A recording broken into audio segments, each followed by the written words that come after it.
Το βιβλίο της Ουράντια είναι ένα αρκετά μεγάλο βιβλίο, παραπάνω από 2.000 σελίδες, το οποίο αποτελείται από 196 έγγραφα ή κεφάλαια, χωρισμένα σε 4 μέρη.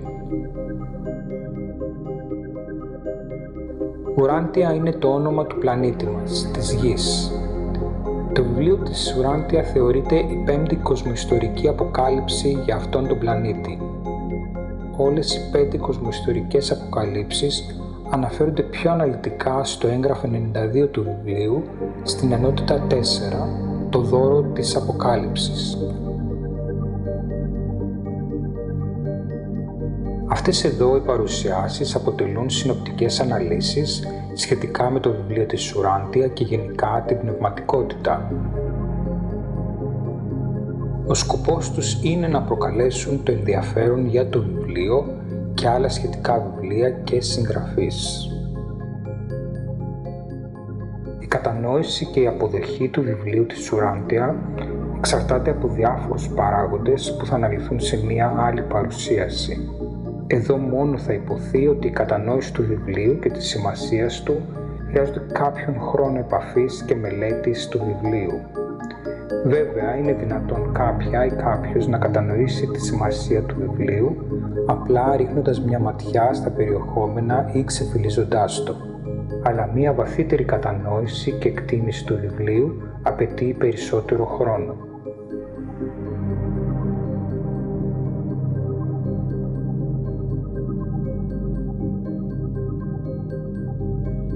Η πηγή συγγραφής του βιβλίου δεν είναι κάποιος ή κάποιοι άνθρωποι, όσο και αν αυτό μπορεί να φαίνεται παράξενο σε κάποιους.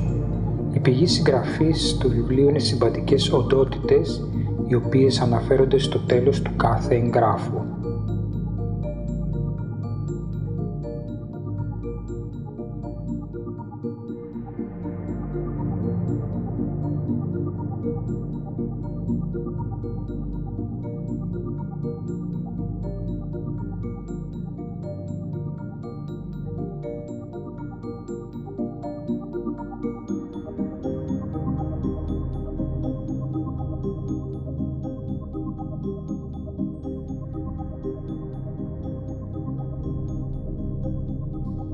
Η διαδικασία συγγραφής του βιβλίου της Ουράντια άρχισε στις αρχές της δεκαετίας του 1920 και ολοκληρώθηκε το 1935 και το 1955 εκδόθηκε επίσημα.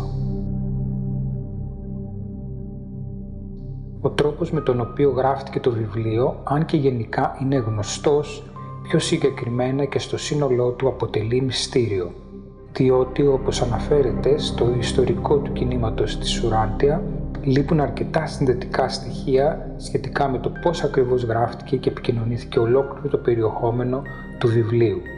Πιο αναλυτικά για το πώς έγινε η συγγραφή του βιβλίου και για την ομάδα των ανθρώπων που συνετέλεσε στην διαδικασία υπάρχουν στο ιστορικό του κινήματος της Ουράντια.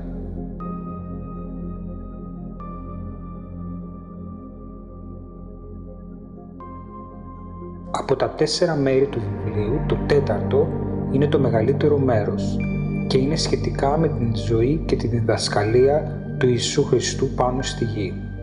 Αυτό είναι ένα από τα διάφορα στοιχεία του βιβλίου που ίσως να ξενήσουν κάποιους. Σε άλλες παρουσιάσεις αναφέρονται και άλλα από αυτά τα στοιχεία, όπως η γλώσσα του βιβλίου.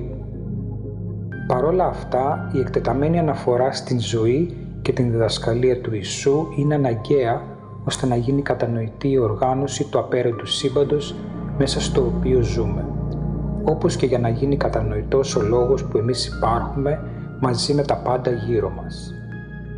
Παρά το γεγονός ότι υπάρχει αυτή η εκτεταμένη αναφορά στην ζωή του Χριστού, δεν δίνεται η ίδια έμφαση στην χριστιανική θρησκεία. Περισσότερα σχετικά με αυτό το θέμα σε άλλη παρουσίαση σχετικά με τις θρησκείες.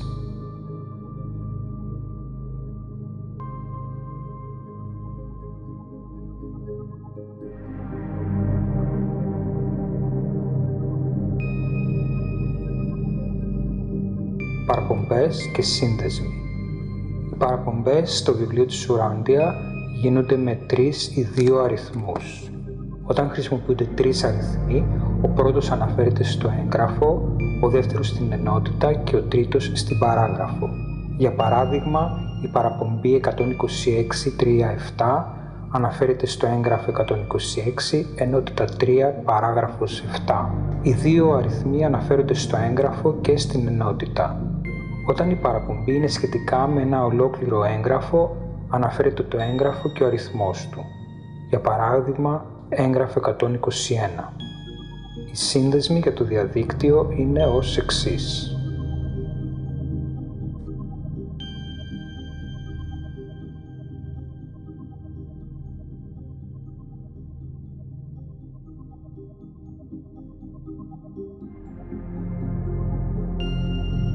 Τα περιεχόμενα του βιβλίου.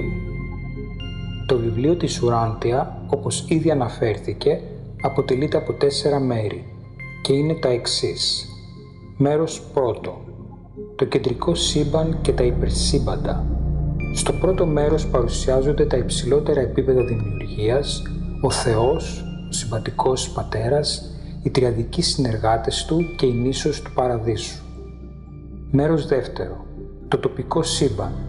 Σε αυτό το μέρος περιγράφεται η προέλευση, η διαχείριση και οι προσωπικότητες του τοπικού σύμπαντος του Νέβαδον, το οποίο είναι το τμήμα του σύμπαντος όπου βρίσκεται η Γη. Παρουσιάζει αφηγήσεις σχετικά με τους κατοίκους των τοπικών συμπάντων και το έργο τους, το οποίο εναρμονίζεται με ένα σχέδιο πνευματικής ανόδου και προόδου σε διαφορετικά επίπεδα ύπαρξης, συμπεριλαμβανομένων των ανθρώπων, των αγγέλων και άλλων.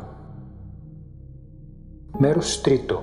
Το τρίτο μέρος παρουσιάζει μία εκτεταμένη ιστορία της Γης, της προέλευσης και της εξέλιξής της και του προορισμού αυτού του κόσμου και των ανθρώπων. Τα θέματα περιλαμβάνουν τον Αδάμ και την Εύα, τον Μελχισεδέκ, την έννοια του προσαρμοστή σκέψης και θέματα όπως η θρησκεία στην ανθρώπινη εμπειρία και η επιβίωση της προσωπικότητας. Μέρος τέταρτο. Η ζωή και η διδασκαλία του Ιησού. Αυτό το μέρος είναι το μεγαλύτερο σε έκταση και αποτελεί μία λεπτομερή αφήγηση της βιογραφίας του Ιησού Χριστού, η οποία περιλαμβάνει την παιδική του ηλικία, τα εφηβικά του χρόνια, την οικογενειακή του ζωή και την δημόσια διδασκαλία του. Επίσης περιγράφονται τα γεγονότα που οδήγησαν στη Σταύρωση, τον θάνατο και την Ανάστασή του.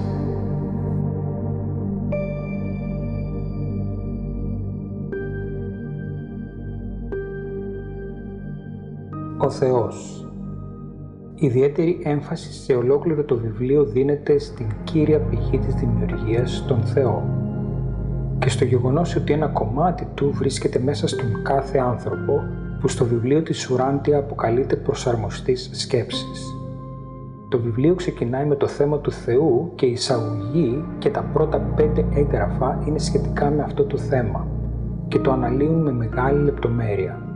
Συνοπτικά, ο Θεός στο βιβλίο της Ουράντια αναφέρεται ως η πρώτη γενεσιουργός αιτία και το κέντρο όλων των πραγμάτων και των υπάρξεων. Παρ' όλα αυτά, ο Θεός θα αποτελεί αιώνιο μυστήριο λόγω του άπειρου της τελειότητάς του.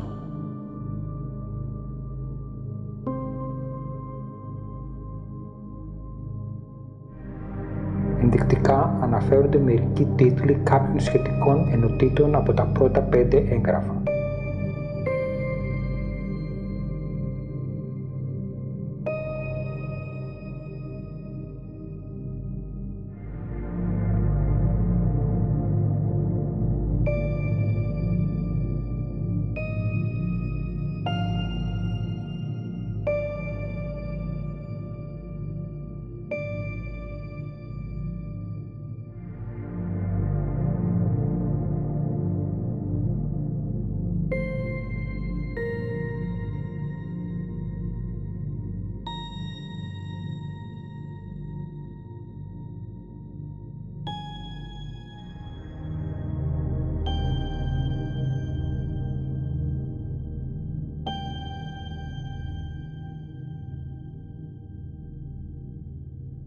Ο προσαρμοστής σκέψης. Σύμφωνα με το βιβλίο της Ουράντια, ο προσαρμοστής σκέψης είναι μια οντότητα που βρίσκεται μέσα στον κάθε άνθρωπο και αποτελεί κομμάτι του Θεού. Με αυτόν τον τρόπο αποτελεί μεταξύ άλλων και την άμεση σύνδεσή μας με τον Θεό. Και επομένως, για να συνδεθεί κάποιος με τον Θεό, δεν έχει παρά να στραφεί προς τον ίδιο του τον εαυτό και να συνδεθεί εσωτερικά με αυτό το κομμάτι του Θεού που ήδη βρίσκεται μέσα του.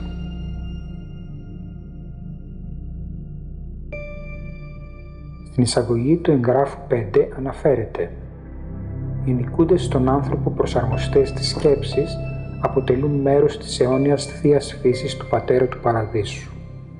Δεν χρειάζεται ο άνθρωπος να ψάξει μακρύτερα από την ίδια την εσωτερική εμπειρία της ψυχής του πάνω στη θεώρηση αυτής της πνευματικά αληθούς παρουσίας για να βρει τον Θεό και να προσπαθήσει να ενωθεί μαζί Του». Στο βιβλίο της Ουράντια αφιερώνονται αρκετά έγγραφα από το 107 μέχρι το 112 για να αναλυθεί και να εξηγηθεί τι είναι και πώς λειτουργεί αυτή η οντότητα, όπως γίνονται και πολλές αναφορές αυτή σε πολλά σημεία του βιβλίου. Αλλά παρόλα αυτά αναφέρεται ότι κάποια στοιχεία αυτής της οντότητας αποτελούν μυστήριο. Συνοπτικά εδώ να υποθεί ότι ο προσαρμοστής σκέψης λειτουργεί ως μία εσωτερική φωνή που μας καθοδηγεί, χωρίς όμως την δυνατότητα να παραβιάζει την ατομική μας ελευθερία. Επομένως, ο προσαρμοστής σκέψης δεν θα μπορούσε να θεωρηθεί ότι είναι αυτό που γενικά θεωρούμε την ατομική ψυχή, εφόσον φαινομενικά λειτουργεί ως μία οντότητα ξεχωριστά από το άτομο. Παρ' όλα αυτά, όπως αναφέρεται, σε κάποιο στάδιο της αναδικής εξέλιξης του ατόμου συνδεόμαστε πλήρως με αυτό το κομμάτι του Θεού και λειτουργούμε ως μία ενιαία οντότητα. Πιο αναλυτικά και πολύ περισσότερα σχετικά με τον προσαρμοστή σκέψης αναφέρονται στα έγγραφα 107 έως 112.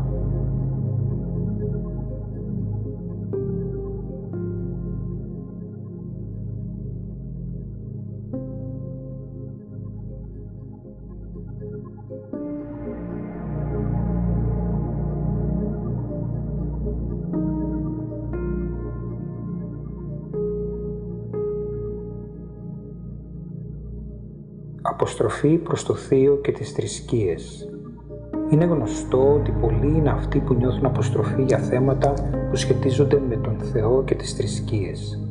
Αυτό οφείλεται κυρίως διότι διαχρονικά ο Θεός και οι θρησκείες χρησιμοποιήθηκαν από κάποιους ανθρώπους για να ασκήσουν εξουσία σε άλλους ανθρώπους.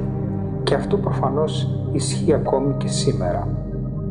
Για να επιτευχθεί αυτό έπρεπε να διαστρεβλωθεί η αλήθεια σχετικά με τον Θεό, όπως επίσης να διαστρεβλωθούν και οι διδασκαλίες των ανθρώπων που δίδαξαν για την πνευματική φύση του Θεού.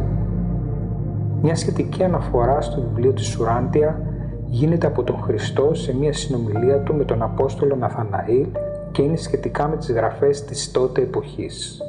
Στο έγγραφο 159 ενότητα 4 αναφέρεται μεταξύ άλλων: «Αυτά τα κείμενα είναι έργο ανθρώπων, μερικοί από αυτούς άγιοι άνθρωποι, άλλοι όχι και τόσο.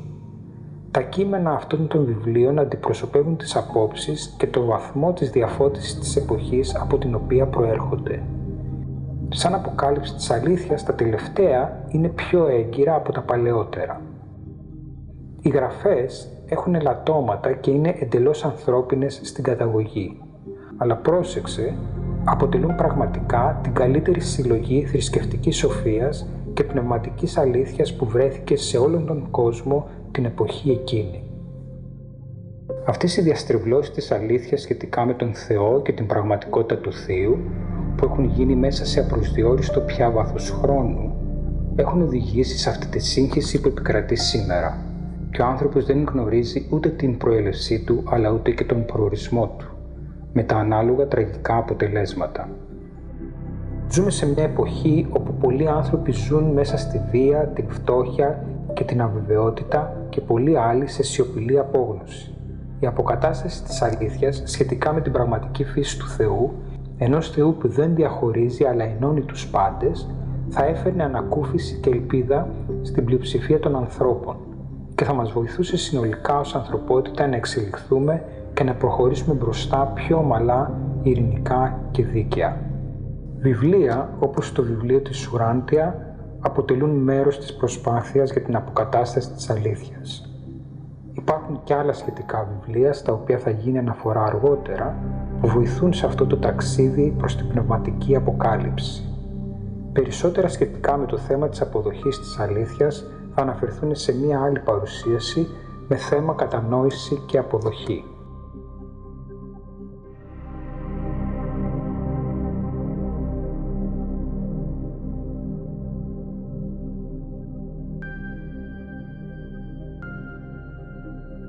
Γνησιότητα. Ένα απλό τεστ γνησιότητας για ένα βιβλίο, κείμενο ή κάποιον που αναφέρεται στον Θεό και την θρησκεία είναι στο τι υποστηρίζει για το πώς κάποιος μπορεί να συνδεθεί και να επικοινωνήσει με το Θείο και τον Θεό. Αν υποστηρίζεται ότι κάποιος για να συνδεθεί με το Θείο ή για να επικοινωνήσει με τον Θεό θα πρέπει αναγκαστικά να ακολουθήσει ή να ακούσει τις διδαχές κάποιου άλλου, τότε η πηγή είναι λανθασμένη, τουλάχιστον σε αυτή τη θεώρηση.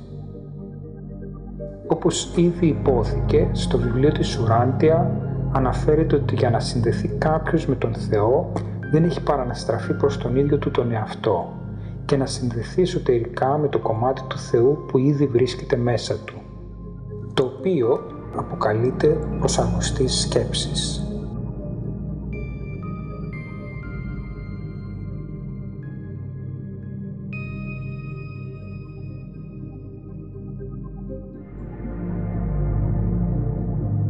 Περισσότερα για το θέμα της γνησιότητας του βιβλίου της Ουράντια θα αναφερθούν σε μία άλλη παρουσίαση.